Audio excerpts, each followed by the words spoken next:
জামায়াতে ইসলামীর প্রতিবাদ সভায় অতর্কিত গুলি, আহত 12। চট্টগ্রামের সীতাকুণ্ড উপজেলায় জামায়াতের ডাকা প্রতিবাদ সভায় অতর্কিত গুলি চালিয়েছে দুর্বৃত্তরা।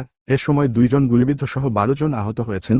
শুক্রবার 9 মে বিকেলে উপজেলার জঙ্গল সলিমপুর এলাকায় এই ঘটনা ঘটে। খোঁজ নিয়ে জানা গেছে, জঙ্গল সলিমপুর এসএস পাইলট উচ্চ বিদ্যালয় প্রধান শিক্ষক ও জামায়াত ইসলামী নেতা শহীদুল ইসলামের ওপর হামলার প্রতিবাদে ইউনিয়ন জামায়াতের উদ্যোগে শুক্রবার বিকেলে জঙ্গল সলিমপুর পাইলট উচ্চ বিদ্যালয়ের সামনে এক প্রতিবাদ সভা অনুষ্ঠিত হওয়ার কথা ছিল। জুমার নামাজের পর জামায়াতের নেতাকর্মীরা সমাবেশ স্থলে উপস্থিত হতে থাকে। এ সময় 20-30 জনের অস্ত্রধারী সন্ত্রাসী সমাবেশে উপস্থিত হয়ে অতর্কিত গুলি ছুড়তে থাকে। এতে গুলিবিদ্ধ হন জামায়াত নেতা মোহাম্মদ আলী ও আব্দুস সালাম।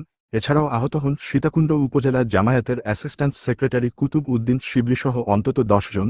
পরে সন্ত্রাসীরা চট্টগ্রাম উত্তর জেলা জামাতের সাংগঠনিক সম্পাদক আনোয়ার সিদ্দিক চৌধুরীসহ 7 থেকে 8 জন নেতাকর্মীকে অবরুদ্ধ করে রাখেন। সীতাকুণ্ড উপজেলা জামাতের অ্যাসিস্ট্যান্ট সেক্রেটারি কুতুবুদ্দিন শিবলি বলেন, জঙ্গল সলিমপুর এসএস পাইলট উচ্চ বিদ্যালয়ের প্রধান শিক্ষক শহীদুল ইসলামকে গত বুধবার রাতে নিজ বাড়ি থেকে ডেকে নিয়ে সন্ত্রাসীরা উপর্যুপরি হামলা করে। ওই স্কুলের প্রধান শিক্ষক জামায়াতের রাজনীতির সঙ্গে জড়িত রয়েছে।